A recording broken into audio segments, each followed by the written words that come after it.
What's good, wagering world? It's your boy Five Star in Vegas. I'm broadcasting live as always from beautiful Summerlin, Nevada. This is the wagering world. All right, man. Let's get these views up here. Let's get the community in here. I see the numbers going up. I want to get everybody in here before we start. Hope everyone is having a great Tuesday. Monday, the kids were off, so I was off as well. Spread a stare, had to go see his lady friend. She's a little bit down the coast, so he's venturing back now to Sacramento and then to the ranch, and we'll have him on Wednesday. He even offered to do the show today, but I did not want my guy having to do it while he's on the road. I wanted him to, be able to get home to his studio so he could be comfortable. I appreciate everyone who's in here with us, who's rocking with the wagering world. Let's let the eyes go up a little bit more in the community. We got 14. Let's keep it going, guys. Let's come on in here and let's get this live show started. I'll give the people about another 2 minutes before we get everything started. What's going on, Nick? Nick is always rocking with the wagering world. My boy out at the H. Shout out to Nick, man. What's up? What's up, Oceana? How you doing? I appreciate you supporting. Oceana is quickly learning how to be a successful sports bettor, and we're here at the wagering world trying to make sure that she succeeds. Positive vibes only. My guy Chappie Funk, go check him out on YouTube. He has some really, really good music. Blessings from Austin, Texas, all the way to Las Vegas, Nevada. You guys go check out Chappie's music on YouTube. Chappie, put up your YouTube and I'll post it. All right, we got some more viewers coming in, waiting for everybody to get here. I don't want to start without anyone.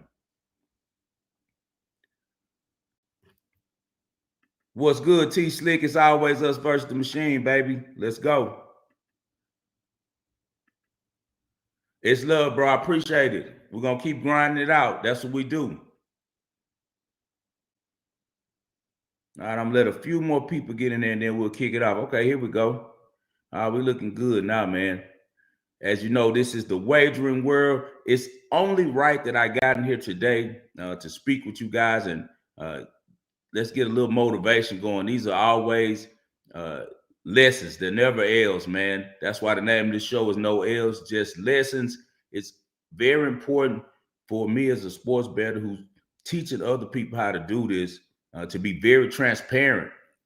All days can't be sunny, man, and we've won the entire year. This week we had a bad week, so I had to get on here today. I missed you guys yesterday, but I want to review these things because it's lessons in all of this stuff, man. It's very important that you don't get discouraged when you're doing this. Just like any other investment, you're going to have times when things don't go your way, but it's always about the long term when we're dealing with sports betting. You have to be patient, and you have to be someone who can take a loss, man. You can take a L. As I said, every day won't be sunny when you're betting sports, but you get up, you make your adjustments, you go see what you did wrong, and you make the adjustments and pivot so that you won't make those mistakes again. And that in itself is a great lesson for life. All right, let's get to the past, man. Let's start out with a victory that we had last time that I was on here with you guys, and that was Tatiana Maria.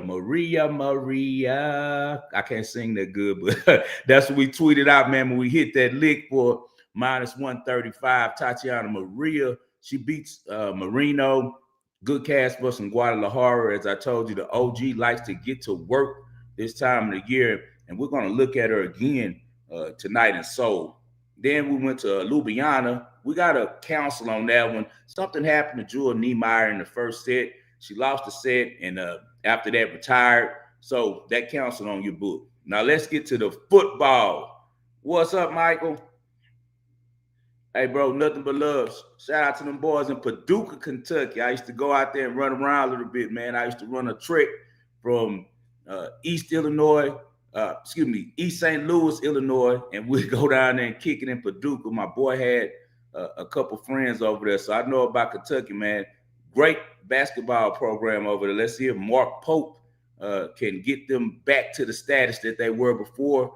A lot of pros came from Kentucky, man. Shout out to Michael Walker. All right, let's go to Thursday night football first, man. Let's break that one down because that one was really, really disappointing for us in two different ways. First of all, we see one of the worst showings of Jaden Daniels' career, and Peter Schrager is a really good analyst, man. He knows a lot of football, but for him to call that game the way that he did, saying that Jaden Daniels was not going to do anything against that Packers defense, he had the script because in all of the starts we've seen from Jaden Daniels in the NFL, we've never seen such a poor performance. And for Peter Schrager to kind of see that coming was kind of strange to me. Don't get me wrong, the Packers are a really good defense, but Jaden is one of those guys who are very hard to stop. They're saying now that he's injured, so he might be out. We might see Marcus Mariota this week for the Commanders. Just a really, really strange game. And overall, as you know, we took Jakari Krosky-Merritt or Bill Krosky-Merritt to have an anytime touchdown, and it was so weird. This kid was named Offensive Rookie Player of the Year. They're promoting him all on FanDuel, all on DraftKings about him going over on his yards and touchdowns, and we take the plus 220 because it only makes sense since we're dealing with an offense with Washington who is very, very functionable, an offense that's put up a lot of points, and down by the goal line, he was the cowbell. Who Eckler gets hurt, but it's really sweet justice for us. I hope that he gets better.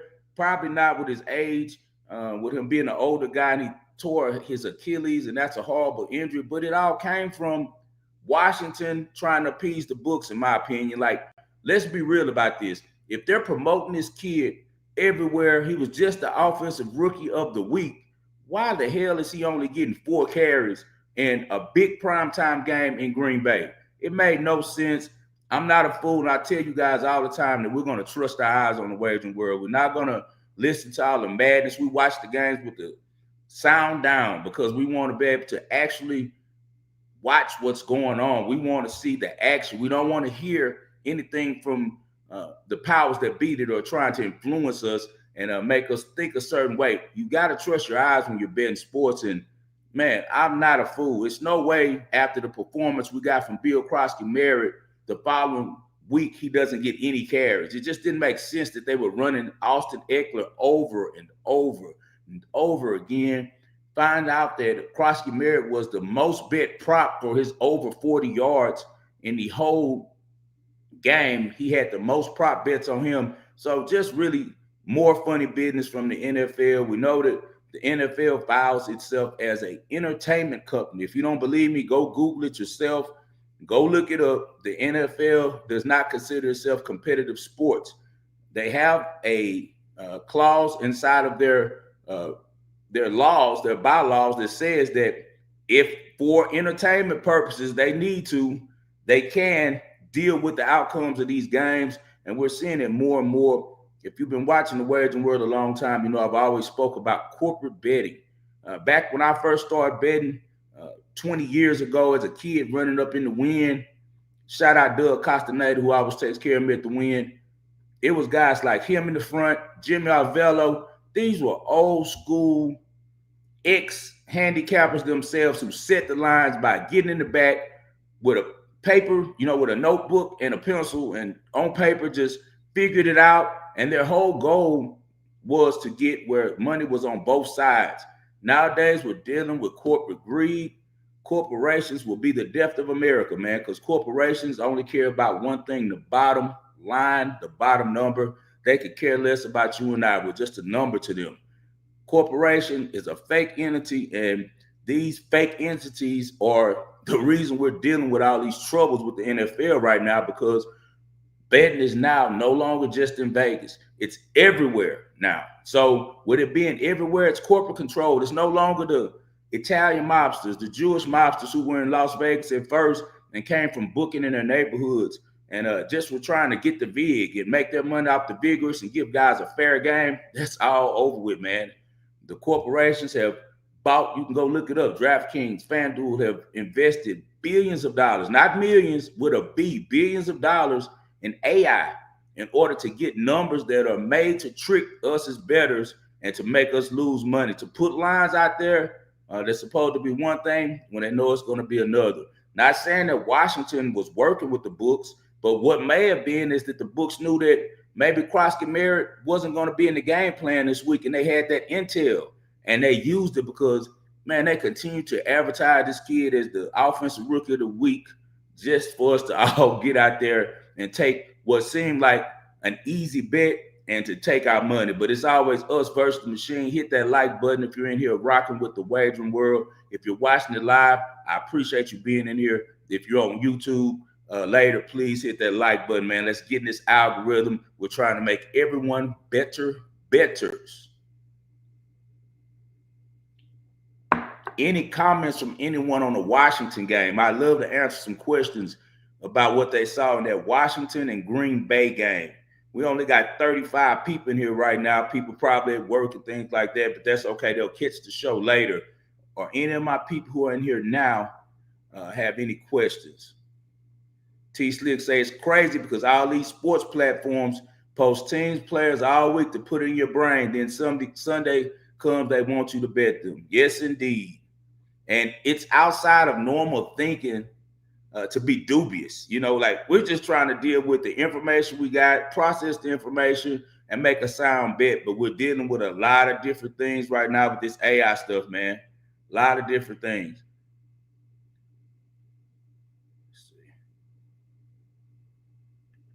Zeke says that game was as suspect as the Raiders game last night. Woo! Was it? Yeah, man, we're going to deal with truth on here on the wagering world. People used to call me a conspiracy theorist because I talked about these things. And it's never been conspiracy, just having sense, man. Trust your eyes, trust your intuition. Don't let anyone tell you that red is blue or that blue is green. You can see it for yourself. All right, so we see what the books do on that game. We weren't able to cash on that one. Let's go to the college football game on Thursday night. We had NC State at Wake Forest. NC State was laying 7.5. The over and under was 52.5. I told you guys that I definitely leaned NC State. They were able to cover this game. They ended up winning by 10. The line was 7.5. As I spoke about that day, anytime you see 7 in the hook, guys, usually that hook is they're begging you to be a lame and to go take that 7.5 because you're like, oh, I got a touchdown and the hook, that's good. They're at home. No, it's a setup, man. You have to put yourself in the shoes of a bookie, of someone who's laying the number. But now we're dealing with a little bit more thinking to it now, as I said, with the AI, because the AI puts that little extra in there, which is to make people think one thing and it's another. But in the bookie shoes, anytime you see that 7.5, they want you and they're begging you to take the home team with that 7. Quick question from my girl on. Since James is out, do you think Bill will be heavily used for game 3? They're going to definitely use him next game because guys like myself are making a lot of noise on YouTube and other platforms about telling the public what's really going on. Back to the college game. We did cash Robbie Ashford at a touchdown at plus 130. That was so good.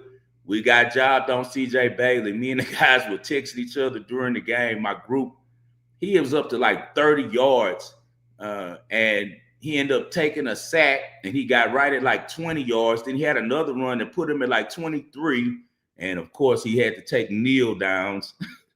So the kneel downs affected our line on that one, and it stopped us from cashing. I think CJ Bailey was over 25.5 yards most of the game, but it ends up not going our way. Bad beat, bad break, bad handicap. That's definitely was a bad beat. But I hope you guys were able to take the lean that I gave out. I was able to take second half of NC State with the group and cash big because Wake Forest was actually leading by 7 at halftime. And then also we were able to lay the 7.5. Let's go to Friday. On Jay Money Show, I gave out Kansas State plus 1.5 at Arizona. Bad beat, bad break, bad handicap. Horrible handicap by 5-star. I played the numbers instead of playing football. If you've been with me on the wagering world for a couple of years, you know the way I feel about Fafita, the quarterback for Arizona, and he was the difference in that ball game. Played really well. Brent Brennan was a good coach at San Jose State that brought a defensive mind state to his team, and he has now brought that to Arizona. Number 12, I can't remember that kid's name that plays safety for Arizona. He's going to be in the NFL. He's a really good player. I will be betting more Arizona. They were 5-1 last year at home, and they didn't even have a good year. So they're a really good home team. Another kid, the kid that transferred from Texas State, Mowdy, who plays running back for them. That kid can go. He's going to be a professional, man. I'm glad that he's on a big stage now, because he was really good when he was playing for the Texas State Bobcats, and now he goes over to Arizona and shines. Kansas State's season is over. I don't know how long their coach lasts. I told people on X that Foster, after losing that game in New Mexico, would not be the coach by Monday. And sure enough, what happens on Sunday, he gets fired. In those type of programs, Virginia Tech lets go of Brent Pry as well as they lose to Old Dominion. You cannot lose those type of games. Kansas State, I don't know how patient that they're going to be with their head coach who came over from FCS school. He was the head coach at North Dakota State, Chris Kleiman. It's a little bit easier when you're coaching with the most talent in the division, because North Dakota State, now South Dakota State is kind of catching up with them, but still not the monster that North Dakota State is in the FCS. So Chris Kleiman had it easy coming in as a guy behind. I think he came after Matt Entz, I want to say, maybe before him. I can't remember, but one of them came after the longtime coach left and went to Wyoming, who's the Wyoming coach now. So he had a ready-made machine. He's not doing well with Kansas State. Avery Johnson is not growing as a passer at all, man. And he looks like he's kind of giving up. I faded him all last year because I feel like he was overhyped. I thought he had a little bit more development. I thought they would be hungry this game. We expected them to get back their running back Dylan Edwards. They did. He looked pretty good early. But, man, Arizona's just tough. Fafita would not let those guys lose. So shout out to my boy Fafita. That's my bad. That's a bad handicap on my part. I should have never faded Arizona. And it was curtains right after all the sharps started talking about we taking Kansas State. Everywhere I looked, every smart guy was taking Kansas State. And I'm like, damn, we bet it on Wednesday, the group and I. So that's one of those times where it kind of pays off to wait to the last minute. Usually my group can tell you I like to wait till about 30 minutes before kickoff to make these bets, but it's just really tight on my players because there's no telling where they're at, what they're doing, to make sure that they can get in their games. But the reason I like to do this specifically for myself is because a lot of more information comes out during warm-ups. During warm-ups, it's always guys on the ground who are looking and seeing how guys are looking. If the quarterback's on target, if the running back looks spry, if the receivers are dropping balls, and that makes a huge difference on your handicap. So guys, try to wait. If you're betting alone and by yourself, you aren't using any subscriptions, you aren't going to any pages for plays, and you're doing it by your lonesome, always wait till the last minute to make your play, man. Always. Shout out my boy Q. I see my boy Q up in here. Yeah, great point by Q. He says Washington's short week travel against potential playoff opponent was a complete laydown. Yeah, I don't know what the hell Cliff Kingsbury was doing. Maybe he has a NFL job waiting for him, Q, and he had to be a company man because he sold us out on that one. That made no sense. And then, as I said, fate got them, destiny got them, just the laws of nature. When you put out BS is going to come back, and they end up losing Austin Eckler because they had no reason to play that man that much. They know that he's an older guy now, and he ends up maybe taking his last care in the NFL because they're trying to cater to what the books need. So that was just a bad game overall. Now let's get to the good stuff on Saturday that we did in the group. We cashed Oregon first half minus 15.5 at Northwestern. That was an easy play for me. Oregon is a really good team, man. They have some real playmakers over there. I'm a big fan of Dante Moore. When he left UCLA along with Chip Kelly, I kind of knew that they were headed down. Chip Kelly couldn't get the money that he needed over there to operate, so he ended up going back to the NFL. If they had any sense, they would have gave Chip Kelly anything that he wanted. They have some rich alumni, but most of the alumni who's rich with UCLA, they're into tech or they play basketball. So a lot of the money goes to the Bruins basketball program. And I see a lot of guys on X. Let me address this real quick. There's a lot of guys on X who are calling for the firing of UCLA's AD. Let me get this guy's name real quick because I know his name. Hold on one second. What's this kid's name? Martin Drummond. He's a young brother. He's done an excellent job over at UCLA. UCLA has never been a college football powerhouse. They had a couple good seasons when Troy Aikman was there, but they still couldn't beat USC at the time. So for people to sit up here and say that they need to fire Martin Drummond and saying he only hired Deshaun Foster because he's black is crazy. Deshaun Foster was a UCLA guy. He's from the LA area. He was a star running back there. And if you remember, he did really well last year. We cashed a lot of bets with him last year. It's very important for a head coach, especially a young brother, to hire the right assistants. And I hope you're listening to Miko Ryans because this applies to you as well, because they will get rid of you fast and they're going to blame you for everything. Deshaun was a type of coach who's a motivator. He's looking at the big picture. Last year, he had Eric Bieniemy there, an OG play caller from Kansas City Chiefs, and they were really good. It ends up where Bieniemy wants to go back to the NFL. He doesn't like college. So they immediately have a drop-off on offense. He also invested heavily into Nico Imavia. Imavia has proven to be a very selfish player and a guy who is not team first, because if he was, he would have stayed at Tennessee because they only were – he was asking for like an extra $1 million just because Darren Mensah got $4 million from Duke. But Nico Imavia and his family has ruined his career. His brother might end up being okay by learning from his mistakes, but his career is pretty much a wrap because you see UCLA does not look good with him as the quarterback, and it all stems from him not having a big picture approach. Aguilar, I said earlier in a couple of shows that Joey Aguilar was going to be a guy I was looking to fade because at Appalachian State he was very erratic. But look how good he looked this week, as I gave out a free play with Tennessee first half plus 2.5, and we cashed it big. Tennessee has the right foundation for him, and one of the best quarterback whisperers, an ex-quarterback, and Josh Heupel, who won a national championship at Oklahoma and does a really good job at playing to his quarterback's strengths. He hid a lot of stuff that Nico Imavia couldn't do.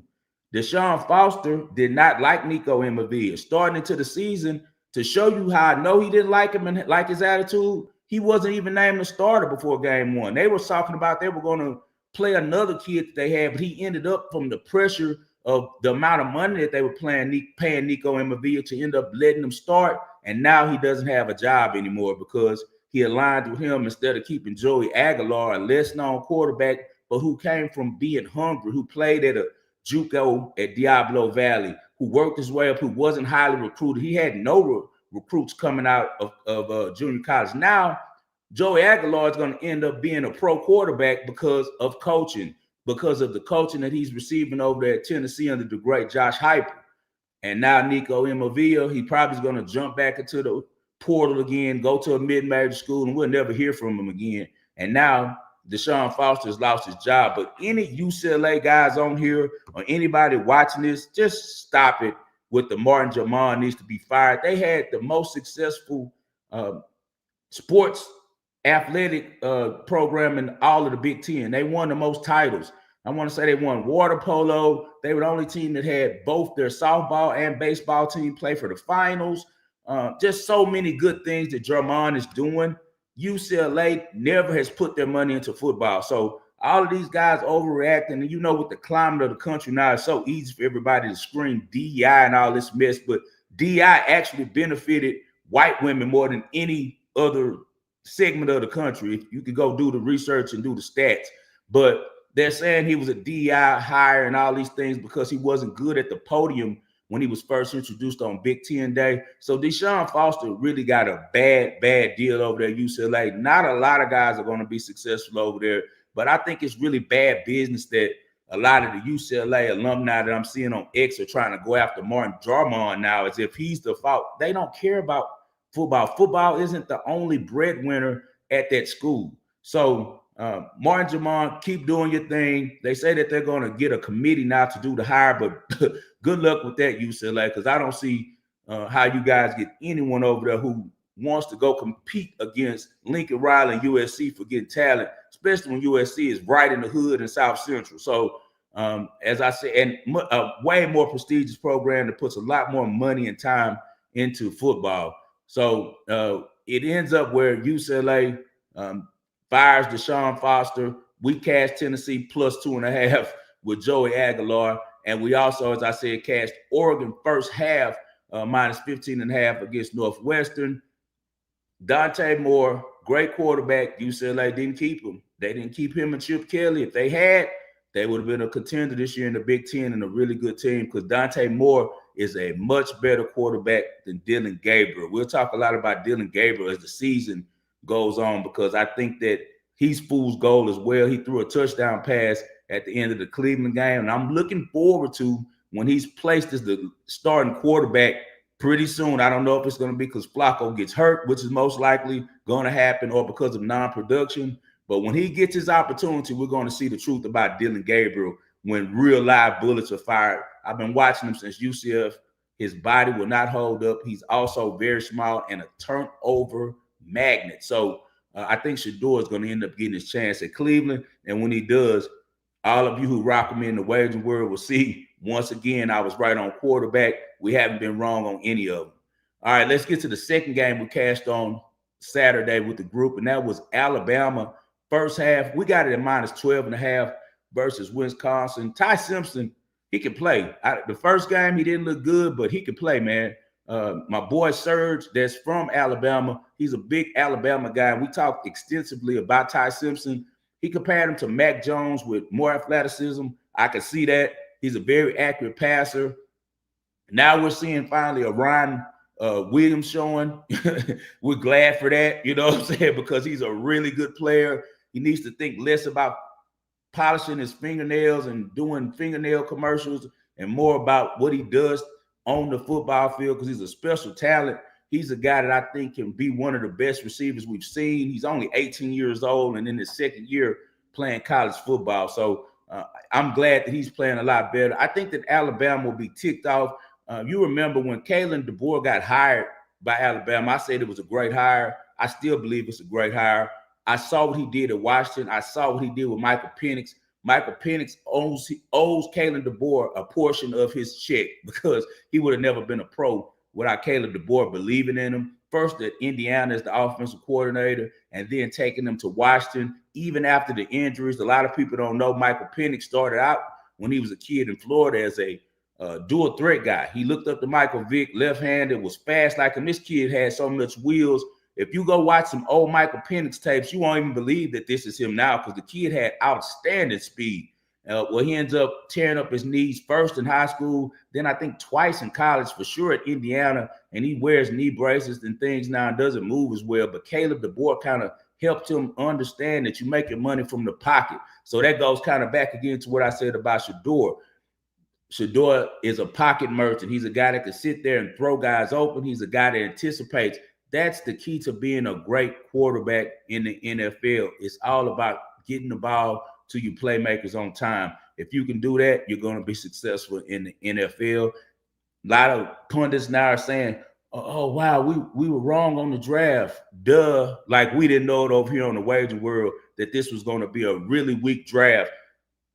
Horrible mechanics from Cade Klubnik, horrible mechanics from Arch Manning. And it's crazy because Arch Manning's uncle is one of the most prolific passers in the history of the world. But Peyton even said on his podcast before the season that he doesn't see Arch a lot, that Arch doesn't talk to him. So I think Arch is getting a little Hollywood. He better be smart and go get his uncle Peyton to go out there in the yard with him and get his mechanics together because his mechanics are horrible.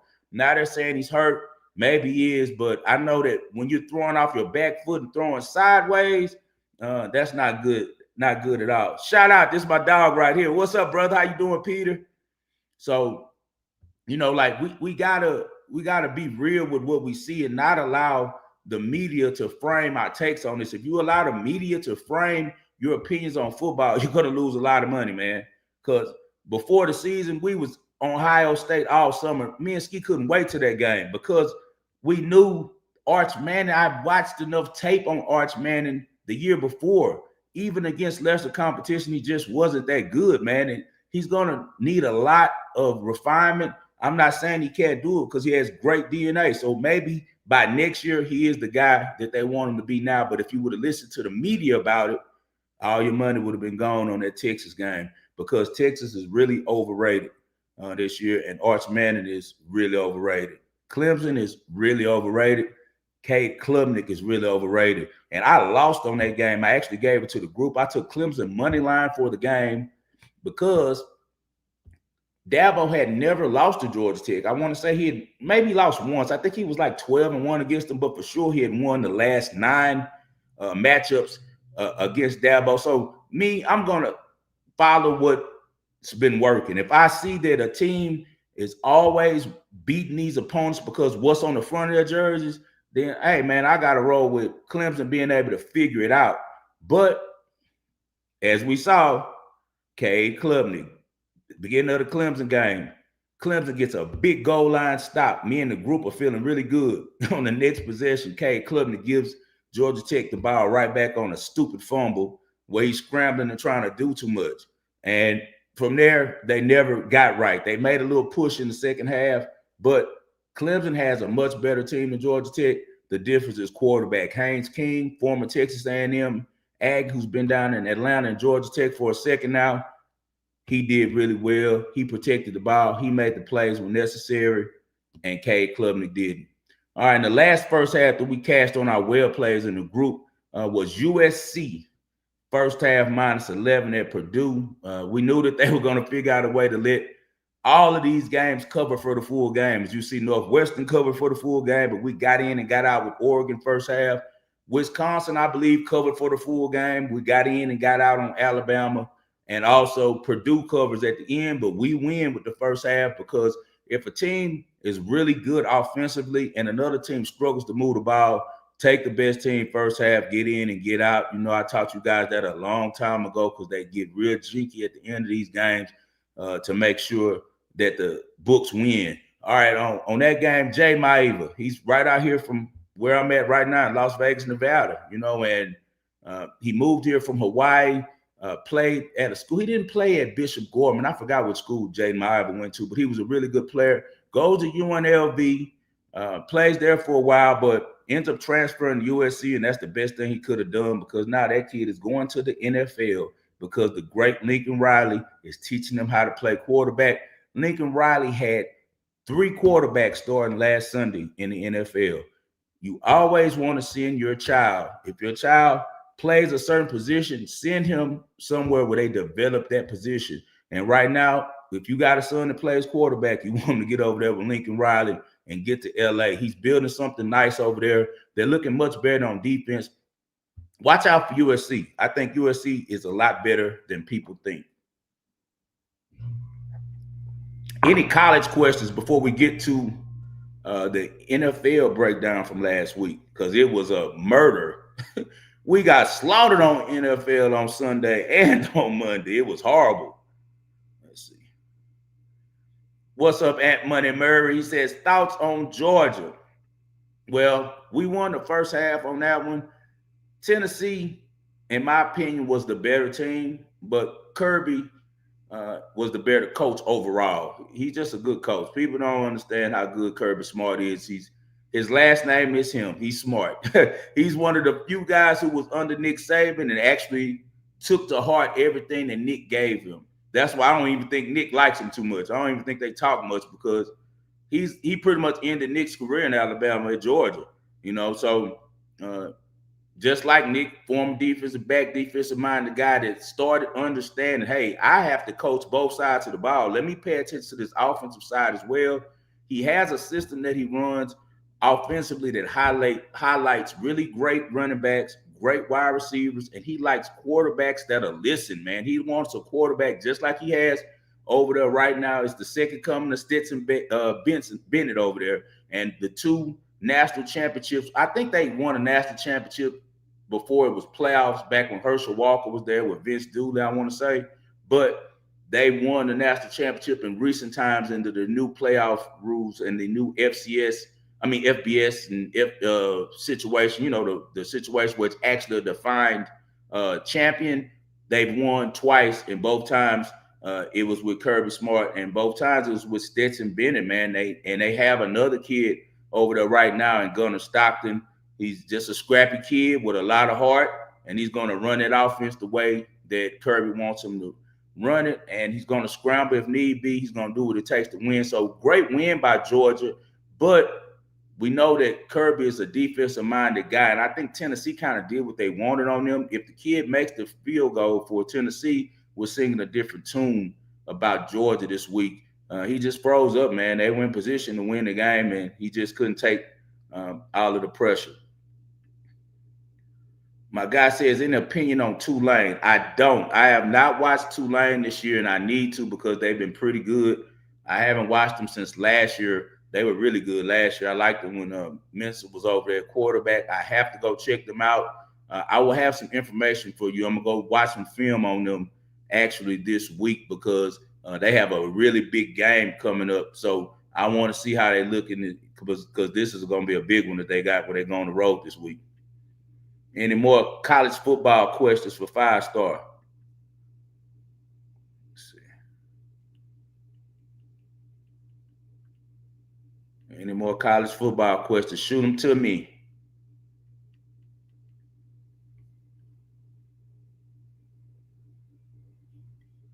All right, let's get to the NFL.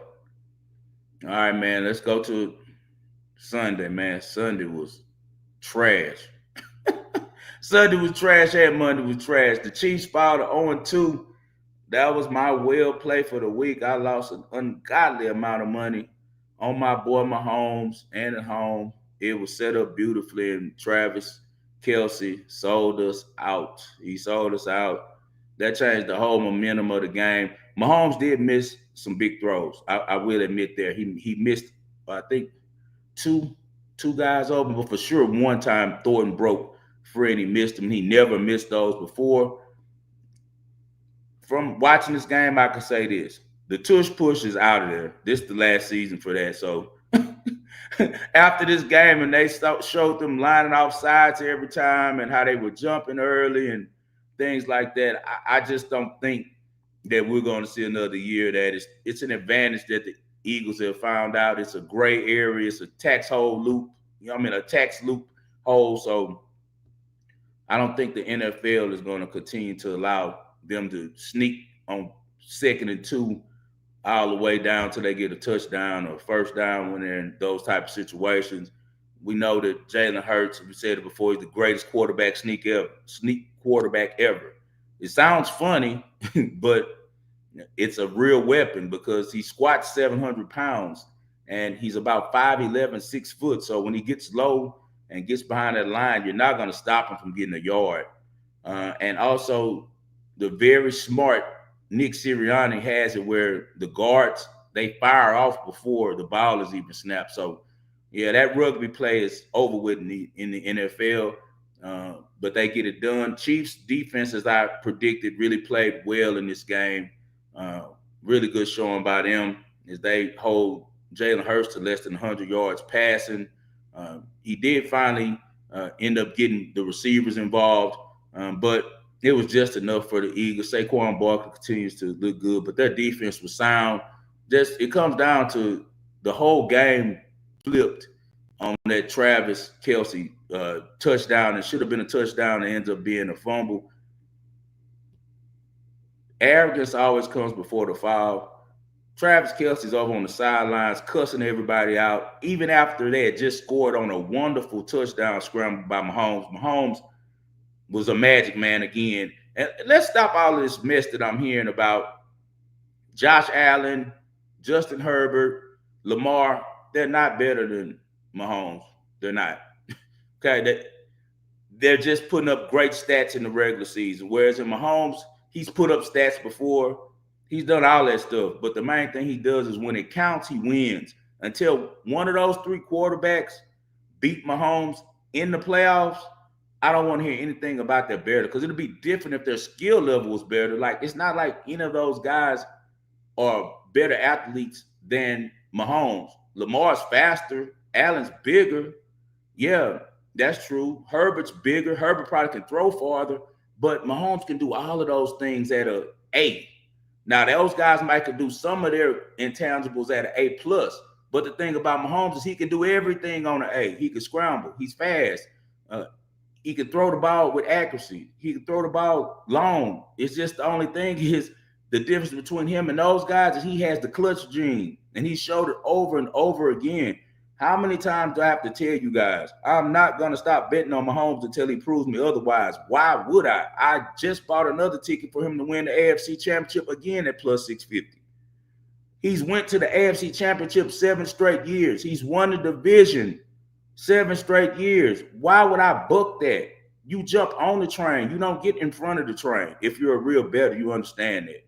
So, let's see. Nick, you always got something to say, brother. I love you to death, but until it's, I don't want to hear any of that until it's the end of the season. We'll see how hungry he is in January. But until I see something different, I'm not going to get off the train. I can't. I made too much money on that train. The problem right now with the Chiefs is finally it's catching up to them not having any explosive weapons on the outside. And that's kind of the problem that we're seeing as well with the Texans. The Texans are missing Tank Dell. You have to have a guy that could take the top off of defense. So now, even when Rashee Rice comes back, unless Xavier Worthy is healthy, everything's clogged up down the middle, man.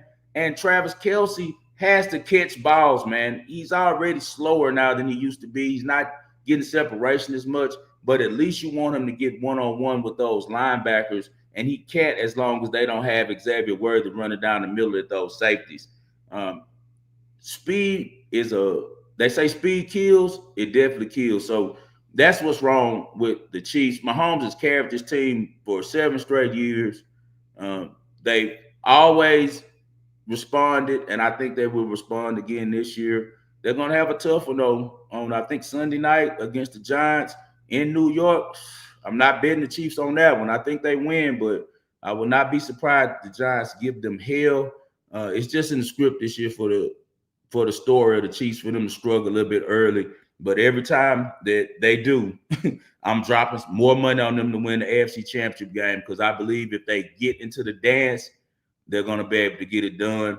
I do think that they may trade for Cheetah. They might get him back over there before the season is over with. Miami is unhappy with him, and he's very unhappy with Miami. Him and Mike McDaniel are not seeing eye to eye. Him and Tua aren't seeing eye to eye. Chappie says Pat is out there running for his life. He got to stay healthy. That's another thing. They don't have any running game for the Chiefs. They've really let that. And Brett Veach is a good GM, but now he's made some bad moves on the offensive line. That offensive line was one of the best for a long time. Their best player retired, I think, after their Super Bowl back-to-back win. I believe that's the year he retired. And then after that, they've not made the right moves in free agency, bringing guys over there to protect Patrick Mahomes. The only guy I respect when it comes to Patrick Mahomes is my guy Joe Burrow. He just got hurt this week because offensive line play, taking too many hits, unserious organization. People forget Kansas City. They want to talk about Andy Reid, and he came to a ready-made position. How many Super Bowls did Andy Reid win before Patrick Mahomes got there? How many Super Bowls does the Kansas City Chiefs organization have before Patrick Mahomes pulled up? How many had they even been to? They hadn't been to the Super Bowl since the 60s when Lynn Dawson was there, like Super Bowl 1 or 2 or something like that. So miss me with all that. Mahomes came into a better situation than these other guys. Mahomes made that situation, and now they have to do the right thing. He is getting paid a lot, but he also has a very cap-friendly deal with them where they have the money to go get players. They did draft well at receiver. Unfortunately, they've had some horrible luck at receiver. Xavier Worthy, once again, Travis Kelce doing dumb shit, out of place, running the wrong route, runs into him and knocks him out the game. People say he did it because Taylor Swift said that Xavier Worthy was her favorite player on the team. So he knocks him out for a while. Hopefully he can play with that separated shoulder, but that's hard, man, because I know even when I'm jogging, running my 5 miles every day, man, the first place you feel pain is in your shoulder when you're running, man. So I don't know how that kid is going to deal with that. He's kind of light. We'll see if he can take the pain tolerance, but they're definitely missing Xavier Worthy. But Rashee Rice will be back. That's what I thank you, Nick. Now you're talking sensible. When Rashee Rice comes back after his suspension, we're going to see Mahomes with a reliable target on the outside, a guy he can trust, and they'll be okay. B Daddy says that Mike McDaniel should be fired as coach of Miami. He is useless. I'm not going to say that. I think Mike McDaniels is a McDaniel. It's not Daniels with an S. It's Mike McDaniel. I think that he's a solid coach. I think the problem is he's not a leader of men. He's one of those guys who real fun, doesn't take a lot of things serious. He's not going to do a bunch of yelling. He's not going to do a bunch of calling you out. He's going to talk to you and be your friend. And being someone's friend as a coach doesn't really work too well, you know, because it always gets a point when you're dealing with these big money guys that if they start looking at you as too friendly and things start going bad, they lose respect for you. It's kind of like kids, you know, a kid always wants leniency until they get in trouble. And that's how it is with the NFL. So Mike McDaniel can coach his ass off, man. He's one of the best run designers, play designers in the league. I wish they had fired him last year because he would be over back in Houston. He loves Houston. You know, he wanted to be the Houston head coach, but it ended up where we got D'Amico. Mike McDaniel is a great offensive guy. And if he can just sit there with that pad and concentrate on calling plays and smoke his little weed and run up in his office and design plays all week, he'll be okay. I think he needs to be an OC. Sometimes you got guys who they're just not made for head coach. They don't have the type of presence to be one. And we'll see if Ben Johnson kind of reminds me of that with Chicago.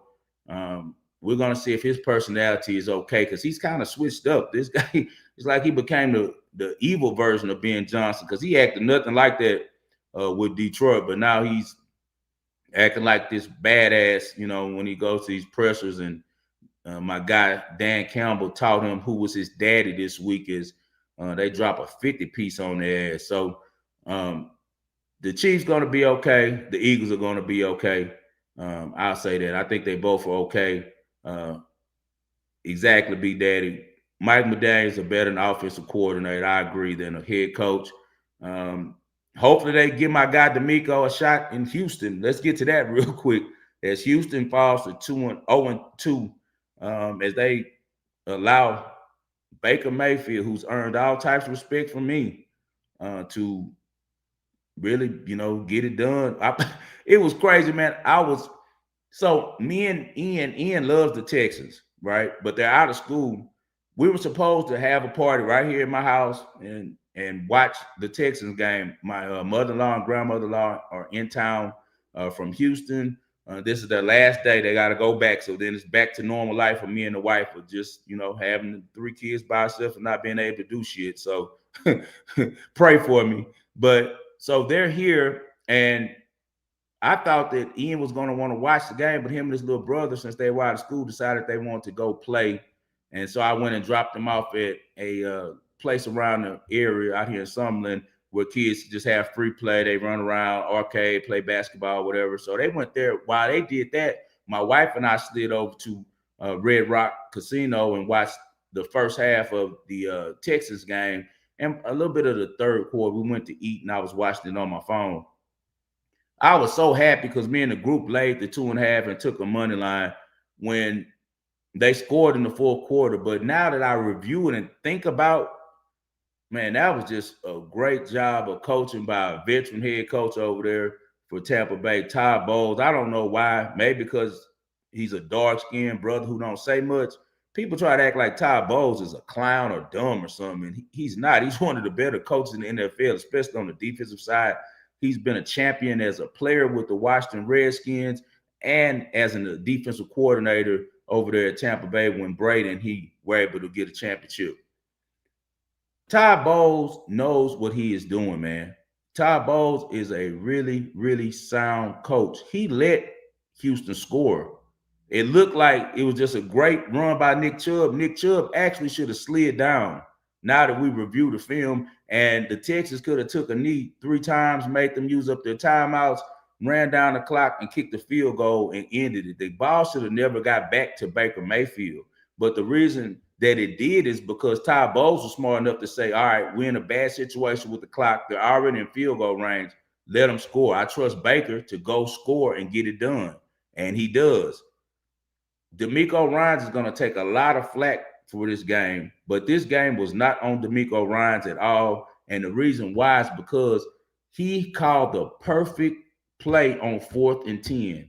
That the game should have been over with. If you go watch the film, when it was 4th and 10 and Baker had that scramble, it was so funny that he broke out of that scramble, got the first down, was hurt until CJ got over him talking mess. He popped up. Baker's an animal, man. He's a wild dude. He's a gangster, man. That's why he was on film running from the cops. That's why he went to the middle of the field at Ohio State and planted the flag and kind of started a horrible tradition with that. And that's why he grabbed his junk at the Kansas sideline. At the end of the day, Baker Mayfield is a little Austin gangster. He's been hanging with the brothers, doing a lot of gangster stuff, obviously, when he was out there in Austin, because it shows on the field, man. He doesn't give a damn. He doesn't bar any. And he hopped back up talking noise to CJ after that first down that ended up extending the game for the Bucs. But on that play, if you watch the film, D'Amico anticipated him scrambling when they took away his 2 reads. He took away Evans real fast, and he took away Mbuka. And then they came with a late stunt with Henry Tuatu. Henry Tuatu misses the play. He does not make the tackle. He lets little 5'11", not too fast Baker Mayfield outwill him, and he doesn't get him to the ground. All Tuatu had to do, if you look at the film on the 4th and 10, was break down. He's a huge guy. Baker didn't have anywhere to go, but because he dives at him and reaches, he missed him completely. Just a little feint by Baker, and he's gone for the first down. Absolutely horrible execution right there by Tuatu. That's why it's important that everyone does their job. The linebackers for the Texans did not play good. Al-Shahir drops an interception early in the first quarter that ends up being a touchdown for Tampa Bay. That was basically a punt. Baker threw it too short. You have to take advantage of your opportunities. The game comes down to a whole bunch of little things that you have to win on, man. And when you get those opportunities, just like life, it's a sum of choices. Guys, you might get your opportunity to be great when you're 21. You might get it at 18. You might get it at 50. But when it comes, you have to be ready and prepared to take advantage of it, because if you miss it, it might not come back again. And Shire misses the interception. Touchdown Bucs. Tuatu misses the perfect design by D'Amico Ryans. And first down Baker. And after that, I knew they were going to score. I cut the phone off. I was watching in the car. I was like, man, I'm not watching this. Baker about to score now. That was their play to get him off the field. As soon as I pull in my neighborhood, I blend up the garage, I hear about 10 houses say, ha! I say, damn, they scored a touchdown. Sure enough, I checked my phone, touchdown, Tampa Bay on the run. Because, no one likes the Texans. Only Houston people like Texas. That's the one thing why I love my cities, because nobody likes the Astros, the Texans, the Rockets. Only Houstonians do. So shout out to all my people in the chat from H-Town. I'm always represent for us, because we always Houston versus everybody. The national media hates us because they're all fanboys, and we were beating their Yankees, beating their Dodgers. So because we were beating their Yankees and beating their Dodgers, they want to put our bad press on us and say that Houston is cheaters. And it's always something bad about a Houston team that we're not going to do it. So I hear the roar from the neighborhood, and I knew it was over. But the Texans had every opportunity to win that game. D'Amico Ryans is about to receive the Dusty Baker treatment in Houston if he doesn't step up, because we know how Houston's fan base is. For one, they're really arrogant. They have short memories when it comes to being ass. Like as soon as they get a little success, they get arrogant and get unrealistic. DeMeco Ryans took a team that was 4-13, uh, 3-13-1 the 2 years before he got there. The first year he was the coach, they won the division with a rookie quarterback. The second year he's the coach, they win the division with a sophomore quarterback who had a sophomore slump season. He always has the defense ready to play. DeMeco is a really good defensive play caller. The problem is I have not seen anyone outside of Mike Vrabel really be a good coach as a head coach at linebacker. It's just linebackers don't think the game in a way that kind of goes with what's going on in today's game. That's why you see most success come from guys who used to be quarterbacks, used to be backup quarterbacks, guys who played offensive line, guys who were playing on the offensive side of the ball, because NFL is more geared towards offense, even though defense still wins championships with, goal line stops, getting guys to kick field goals instead of, scoring touchdowns and things like that. But it's still going to always operate as an offensive league. Now the rules are set up that way. DeMeco, don't listen to the press. Get off social media if you are, because you're going to be like Dusty Baker and see all these racist people, because we got a lot of racists in our fan base in Houston. We're going to be real on this show. This is the wagering world. Hit that like button. It's a lot of people in Houston who just not going to like him because he's a little young black dude. Let's just be for real about it. Now, not all of them, but it's a large percentage. Just like they start hating Dusty Baker. Dusty Baker was, at the time, the winningest coach in all of the MLB. Had the most wins in the history of the MLB. And they ran that man out of town from social media, talking crazy, saying that he sucked. And now look around and let's look. My boy's from Houston. He watches the Texans like me and the Rockies and the Astros. Man, we're gonna just be real about it. For the most part, everybody in Houston is good people, but it's a segment of the fan base, and it's a really large segment that for some reason they can't wait to find a reason to talk bad, and a lot of it's innate bias, because it was no reason for them to ever be as harsh as they were on Dusty Baker. Dusty Baker is the one who gave the blueprint for the Rangers for them to win the championship. That's why they went and hired the coach that they hired, because they were trying to match what the Astros were doing with, we're playing a young man's game, but we got an OG in the dugout who knows how to play small ball and win in the playoffs. And they made Dusty Baker step away from baseball, man, and he loved that team. He built that team. He stood up for that team when the whole league was throwing baseballs at him, when all respect was gone for the Astros. Dusty Baker, being the kind of guy he is and the way he's respected in MLB, it helped re-earn the respect for the Astros, and I'm so glad they were able to get him a championship. They should have won back-to-back, but they didn't. And just from the noise from the radio people, across town, the personalities on the radio, because it's all the same personalities. I was one of the few black dudes who snuck in on the radio and got some time on the radio in Houston, because if you look as a whole, it's not a lot of brothers on the radio out there. So a lot of those guys were pushing all these negative narratives and trying to tell Dusty how to do his job. He got tired of it. And now they're about to try to do the same thing to DeMeco, even though they're going to forget the type of team that DeMeco inherited. DeMeco inherited a horrible organization. He and C.J. Stroud, Will Anderson rebuilt that franchise. Stingley, young guys, but most of all, DeMeco as the lead guy that brought that winning attitude to the locker room. He has some tweaks to make. We got to remember that DeMeco Ryans has never been a head coach before in his life until he took this job with the Houston Texans. No, he wasn't a coach in college, high school, any of that. He was an assistant, DC. He has to take the approach of looking at both sides of the ball. He has to spend more time in the offensive meetings, man. He has to, or he's going to get ran out of town. He can't afford one bad year, and I think that's kind of what's hurting him with his hires. He knows what type of town Houston is. He knows how the media is there. So I think he's afraid to go get the type of OC that he needs to get, which is a former head coach, a guy that has a presence in the locker room and that knows what the hell he's doing, a guy that can run the offense by himself, that he doesn't even have to worry about anymore, a John Gruden type. He's afraid to bring that type of guy in there because he thinks that they're going to replace him with him. But he has to let that go if he wants to keep his job. He's going to end up like Deshaun Foster. They'll forget quick how much success you had and what you were dealing with and the hand that you were dealt. They'll forget that. They'll act like it never existed.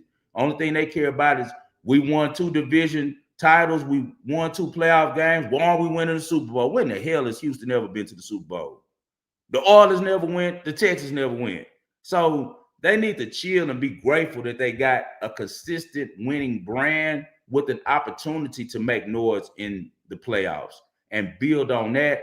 But D'Amico is going to have to get a right guy in there. He got it. If I was him, I'd fire this Nick Caley guy this week. I'd make a statement. Get his ass up out of there. Because they were on the goal line 4 times. This guy ran the ball 1 time with Nick Chubb, who squats 600 pounds. 1 time. Your offensive linemen want to move forward. They don't want to move back and backpedal and pass block, man, on the goal line. They want to go forward. You have a quarterback. C.J. Stroud is 6'3", 200, and got hips like your grandma. Come on, man. Come on, man. He got a strong lower body. What are you guys doing? Quarterback sneak that shit. Like, what are you doing? What type of energy are you showing your linemen? What type of belief are you showing them by saying, I'm going to run the ball from the shotgun and run a freaking stretch play from the 2, and then I'm going to go from the shotgun and throw the ball 3 times. Get Nick Caley's ass out of Houston. He's not prepared. He's not ready. He's not ready for the moment.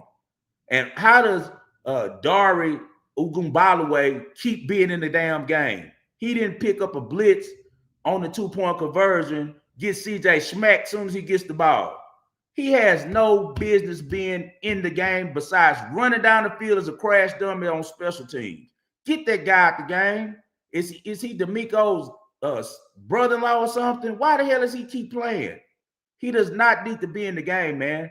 I'd rather they play the kid Woody Marks. Woody Marks, more speed, more overall talent. He can catch the ball. He can run the ball. But most of all, he can pick up blocks. You know why? He just came from Lincoln Riley's system where he had to protect the quarterback and do pass protection all the time because USC throws the ball a lot. These are the small things that D'Amico is going to have to tighten up or they're going to get him for his job. I'm telling you, and they're going to end up going to get a big name like Gruden and making him the head coach over there at Houston and saying, fix CJ. When D'Amico, you can keep your job, man. You're a great defensive coordinator. You have to pay more attention to the offense.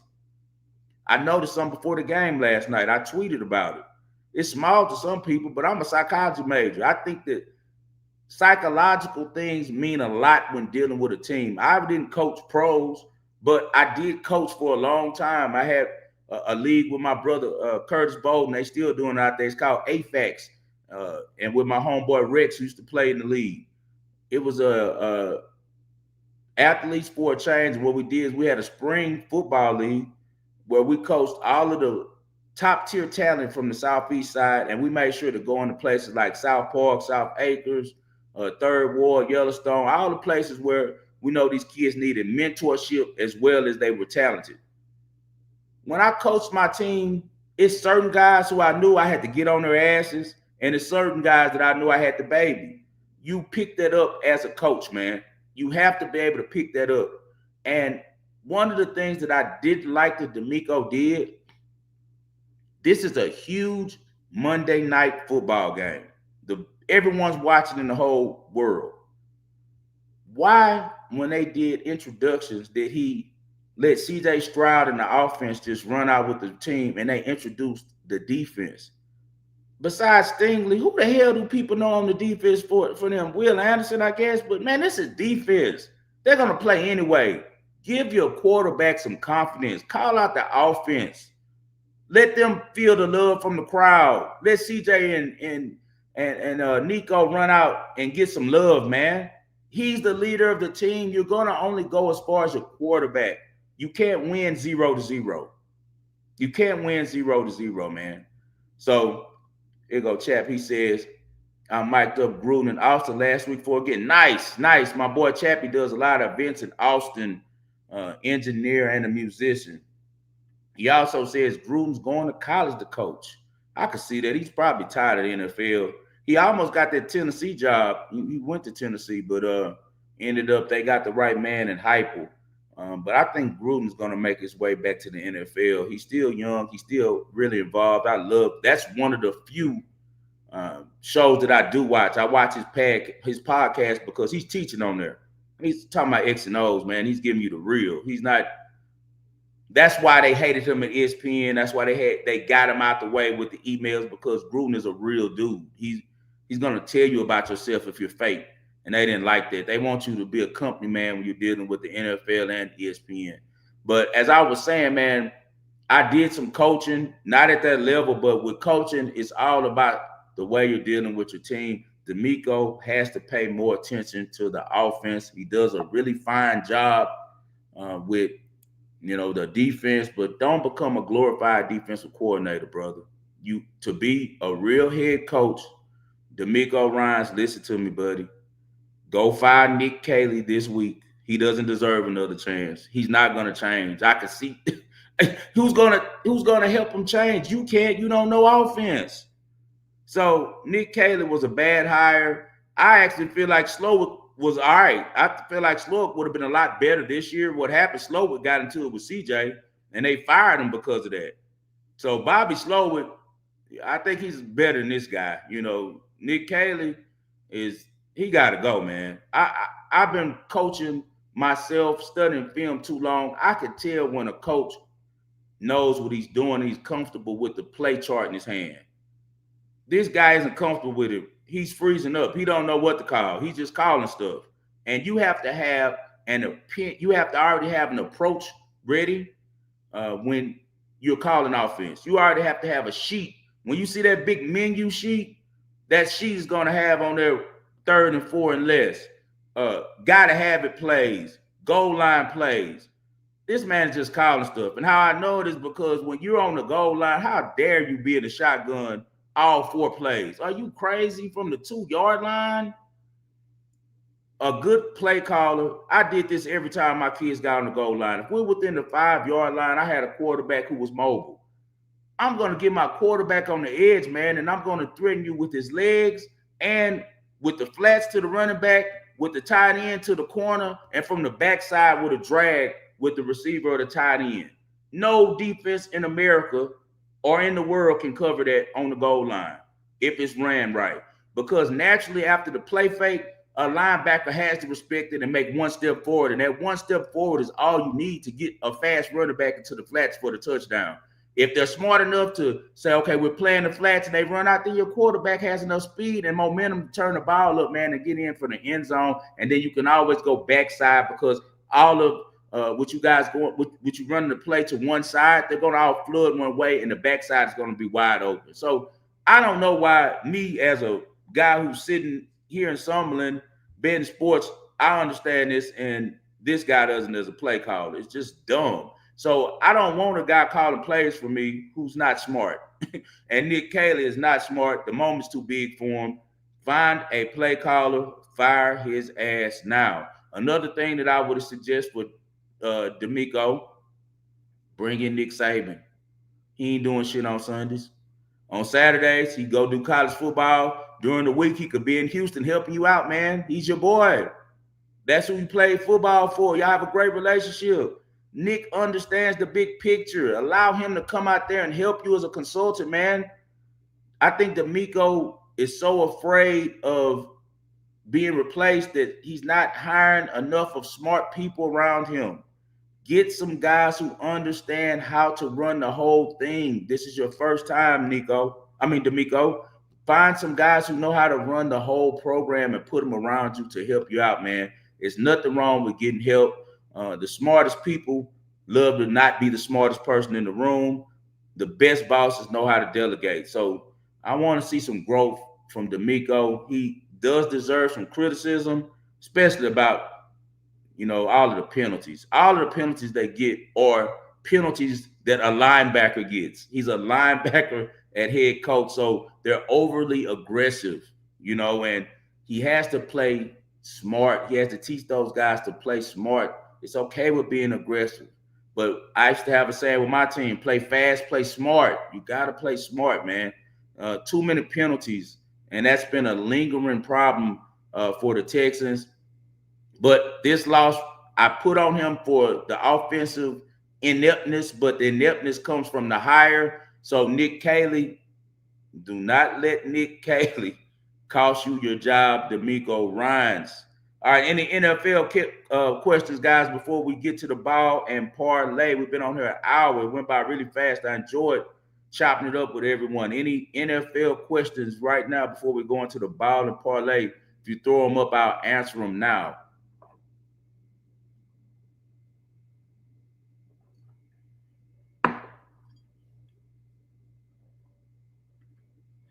B Daddy says they gotta protect CJ.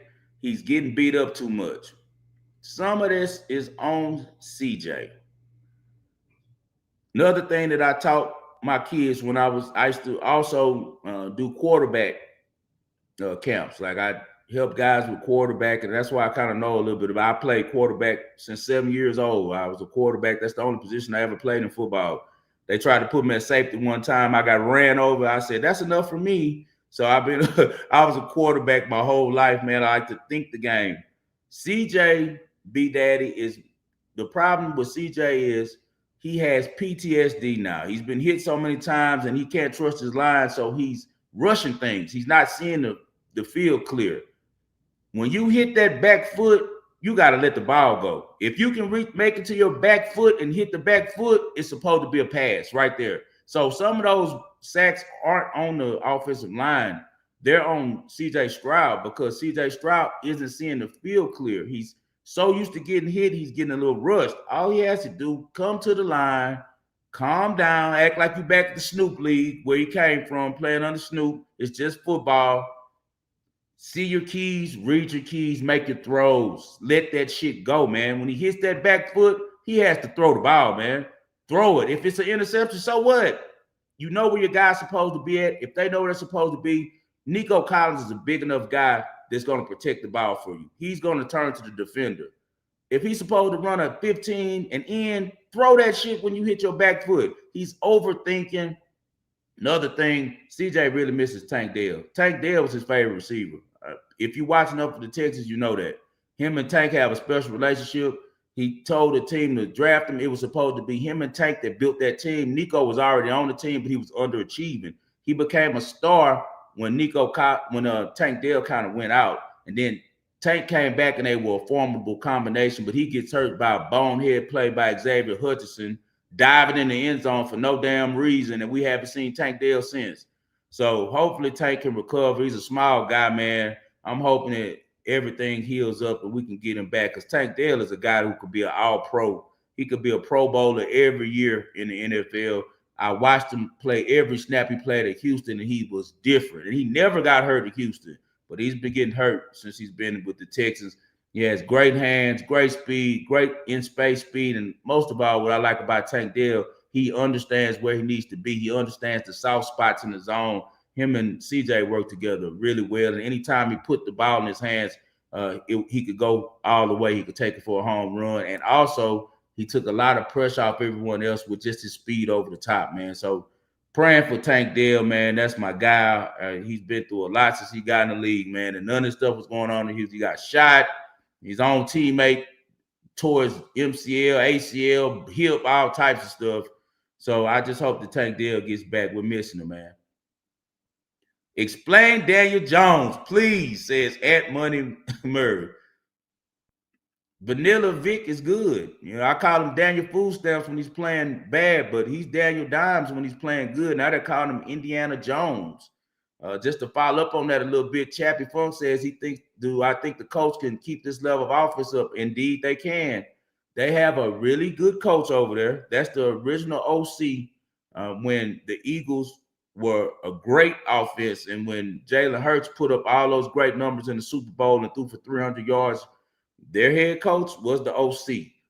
Daniel Jones is no different than Josh Allen. The only difference is Josh Allen is loved and had some decent coaching over there because they were able to bring Joe Brady over. Joe Brady is a really good coach, and he made a huge difference in his career, as well as Brian Daboll, who was there as the OC at the time when we really saw a different Josh Allen. But him and Daniel Jones are the same guy, same build, same speed. I say Josh Allen just a little bit more elusive. He got a little bit more shake than Daniel Jones, but straight out speed, Daniel Jones might be faster than Josh Allen. I think he ran like a 4.5 coming out of Duke. He has all the measurables, and at Duke, he could throw that thing, man. He was accurate as hell. He lost his confidence because he went to New York, that huge New York media, and it's one of those places where if you're bad, they're going to get on your road. They've ran a lot of quarterbacks out. Look how they did Sam Darnold. So he won't be the first. That's why the Giants better take their time of bringing Jackson Dart along, because I'm worried about Jackson Dart, man. I watched Jackson Dart extensively in the SEC. And even though he made some splash plays in the preseason, consistently, he does not know how to play quarterback because he was dealing with Lane Kiffin, and Lane Kiffin was baby feeding him. He was calling all the checks for him, doing all the audibles for him, calling whether it's a run or a pass. So he hasn't been able to think the game of football. He did come from USC, but at that time, he was not with Lincoln Riley. He was with a horrible coach over there. So Jackson Dart still has a lot of learning how to play the quarterback position to do. But Daniel Jones, I think that Daniel Jones, this is going to be a great year for him. I don't think we see any fall off because he has really good playmakers over there. And it all starts with the running back. He has one of the best running backs in the whole NFL behind him who could bust it at any moment. If he stays healthy, that's going to be a key to their offense because you got to respect the run over there with the Colts. And then he has two guys on the outside who are very underrated, really three, because Alex Pierce is a dog. That's my boy. He reminds me of the kid that used to play, well, he's grown, man. The guy who used to play out in Green Bay years ago, Jordan, I can't remember his last name. I'm sure someone in the chat will name. He used to play with Aaron Rodgers. He can catch high balls. He makes really tough catches, man. I think Alex Pierce is a very underrated receiver. And then also on the other side, the kid from Texas can play as well, man. He just didn't have anyone to get him the ball. So the Colts are a better team than people think. And then they had a great pick in the first round, taking awesome tight end out of Penn State who's already doing this thing. So it's so many weapons for them. A great play caller. Daniel Jones is here to stay. Anthony Richards may be having to do the Malik Willis and go somewhere and start over as a backup. He's a very young kid, but he's another one. He doesn't know how to play football. And you see what's happening with DJ Lagway in Florida. Billy Napier doesn't prepare these kids to play in the NFL at all. He's just trying to win ball games, and he's running his same offense he ran in high school. So I think that Anthony Richardson will not be a coach. When it's time to re-up, he'll be gone. I think this is Daniel Jones' team to stay. I don't think that, even though it's only been 2 games, I really don't see it as a fluke because I always thought that Daniel Jones had a lot of talent. He just wasn't being coached right and was in a place where they were going to really have a difficult time, getting his moxie back with the media on him like it was. All right, Shaim Lindsay says, Steelers. How I feel about the Steelers. They're old. Simple as that. They're old everywhere. All the guys they have seen their best years, and they're behind them. I don't know how healthy they're going to be able to stay, but as you see, these have not been a Mike Tomlin defense. It's a reason that Watt was trying to get paid this year. TJ Watt, he's on the back end too. He's lost a step, and you see it. All the guys they have over there, Jalen Ramsey isn't what he used to be. They just picked up Jabril Peppers. He's not what he used to be. They're really old. Aaron Rodgers, he can still throw it, but we know he's not the MVP Aaron Rodgers from Green Bay. So that's what I have to say about the Steelers. The Steelers are just old, man. They're just old. My boy Mike, what's up? Pretty much, this is my good friend Mike, man, in Houston. Congratulations, Mike. Mike about to have a son, man, his second son with his beautiful wife. Tell her I say hello. Much love to the whole family. Mike, he is a Packers fan. He's been to Green Bay. Jordy Nelson, you know he gonna get me right. He loves the Green Bay Packers. He's a true Packers fan, man. Shout out Mike Tell B. I said, what's up? Y'all go check them out in Houston, man. They still have one of the top wheel shops out there in the Houston area. My boy Mike, man. All right. My boy says, what do you think about Schottenheimer and Dallas? I've already talked about him extensively before the season started. Brian Schottenheimer is a really, really, really good coach.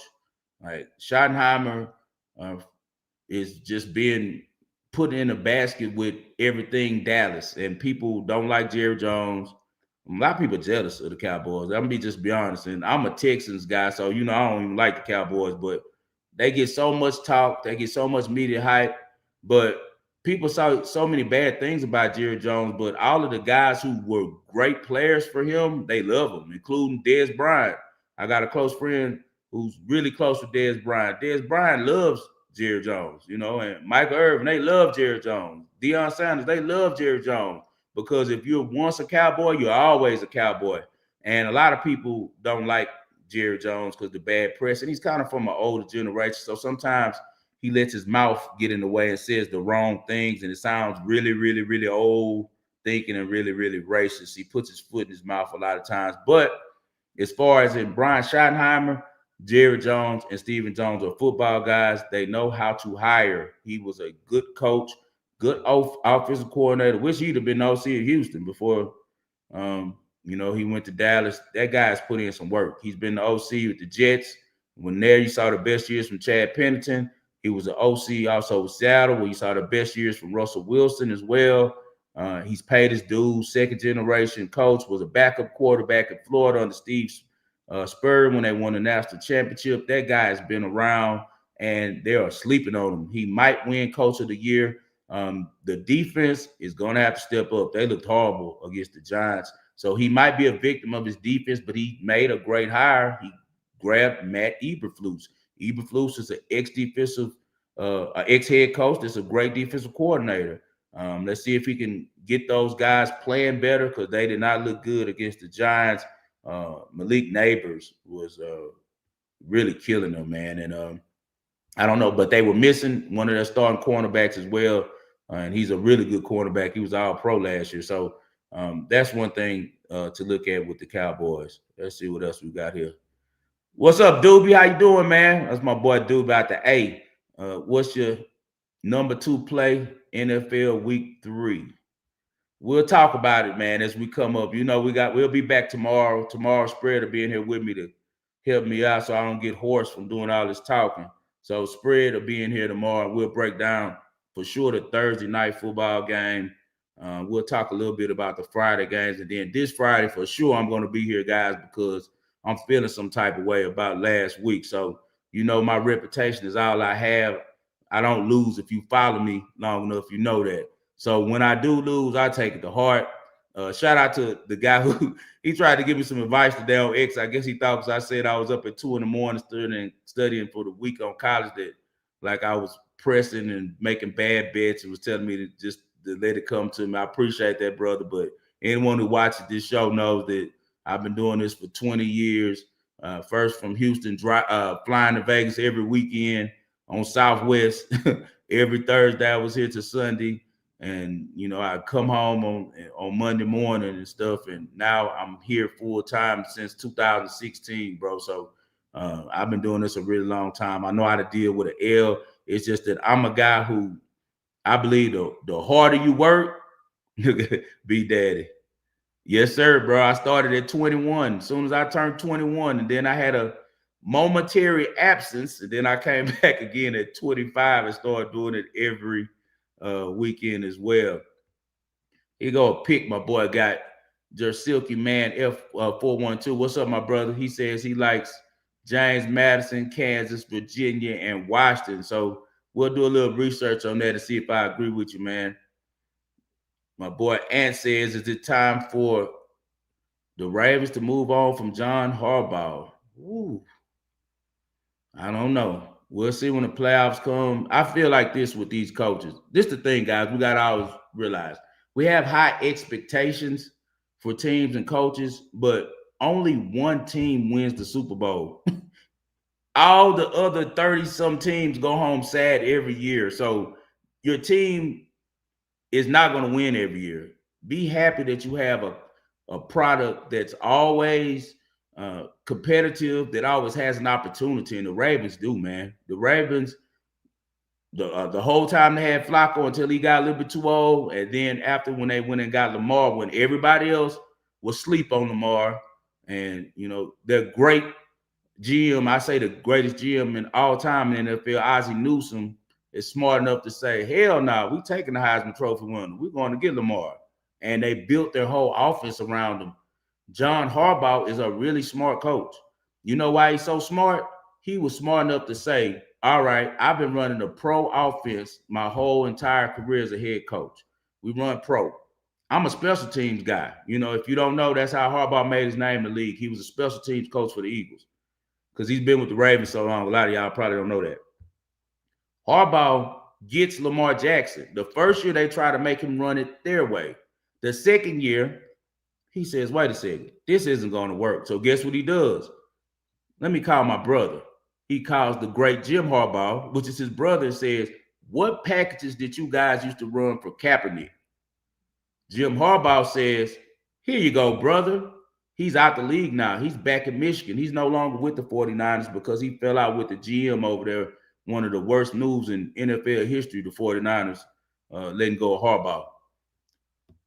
So John Harbaugh, what I just said, great leaders can always delegate.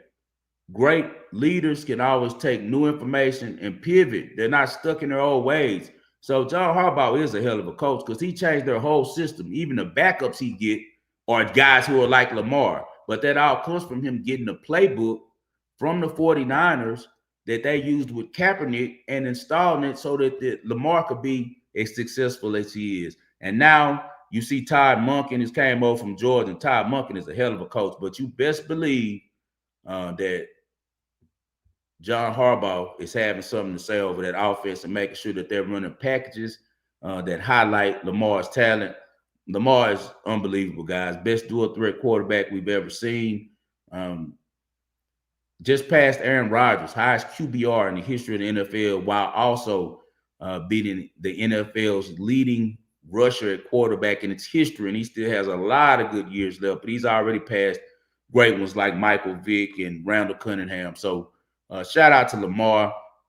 One of the dudes who was hating on me said, I get in my feelings because I love Lamar and Mahomes, but I don't. I just tell the truth, and they're spectacular players. So why would I use the data that I'm getting and tell the truth that these guys are great players?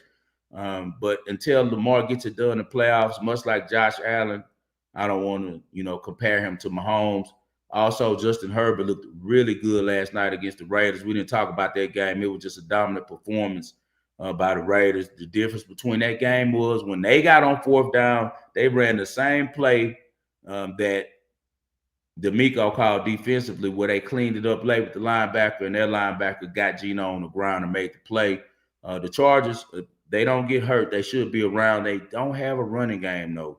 Marion Hampton isn't getting a lot of room. Right now, it's the Justin Herbert show, and I don't know if I trust that for the whole season, especially with Quentin Johnston. Even though he's playing well right now, he did have a couple drops last night. Too bad for the Raiders. I'm glad I didn't spend money. I almost went to that game. It was the great Pete Carroll's 74th birthday, and they came out with that type of display. But that's what you get when you're a hater. Tom Brady should have drafted Shedeur Sanders. He didn't draft him. You know why? Because the league told him not to. And that's why he's able to do what he does, which is really illegal, where he could call Fox games, do intel on all the NFL teams, and still be in the Raiders coaching box during games, listening to what they're going to run and kind of confirm back and forth with the coaches. But when you're a company man, you get more leeway. He had a great relationship with Shedeur Sanders, had been training him since he was 15. He was the TB12 sponsored kid. He was the model for all his products and stuff. And I know that Dion felt really stabbed in the back when Tom Brady did not draft Shedeur. which would have been perfect because he would have probably ended up starting this year because as we see, Geno Smith, it's a reason he's always been a reserve, a backup. He's done a really good job late in his career playing better. He's a Pete Carroll guy. Pete Carroll likes him because the guy is. And then Chip Kelly also wanted him to be the quarterback because him and Chip Kelly go back because Chip Kelly coached his nephew. A lot of people don't know Jeremiah Smith. That's his nephew, that plays at Ohio State.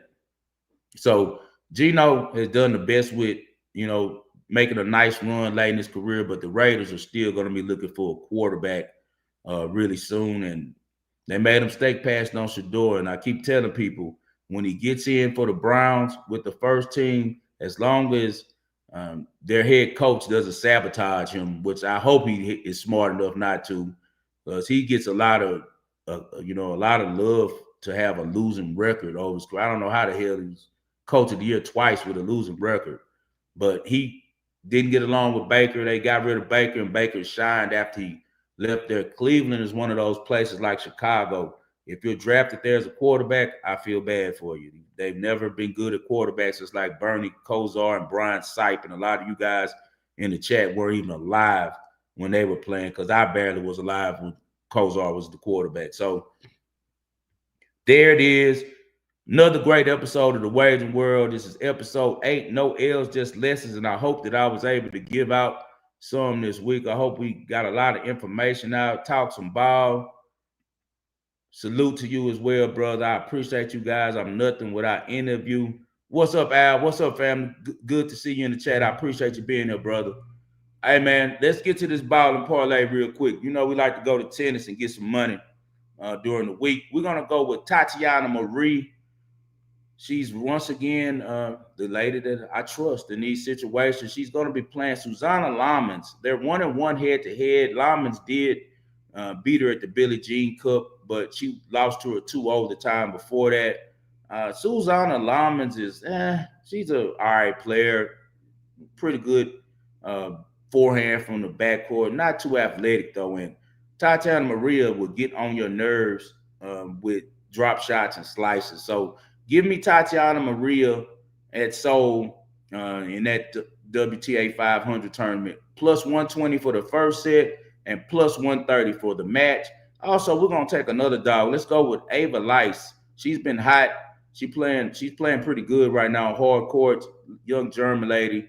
Give me her at plus 130 for the first set against Clara Towson. Clara's been sitting out a little while. She's a much better player, but Towson tends to get down on herself when things aren't going right. And she's been in a little funk lately since the U.S. Open. So I think that Ava Leis gets it done first set plus 130. I also sprinkle a little bit on there at plus 140 for the match.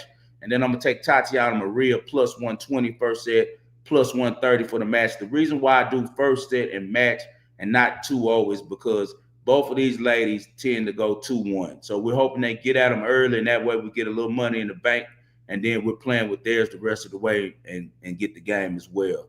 Hey, man, I appreciate you all for tuning in. As always, I dedicate this show to the greatest Houston sports fan I know, and that's my father, John H. Lindsay. I'm 5-star in Vegas. I will be back tomorrow. Hopefully my boy Spread Astaire be here. Cino just in Houston running wild, man. We're going to catch him when we can catch him. He texts me every day, but I don't think he got any time to sit up for a show. You guys hit him up on X. And Cino, it still has his packages as well, his royal picks, man. That's my brother.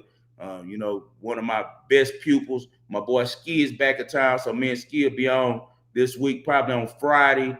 And also be looking for me and Jay Money always on Thursday. Hey, man, I appreciate you all.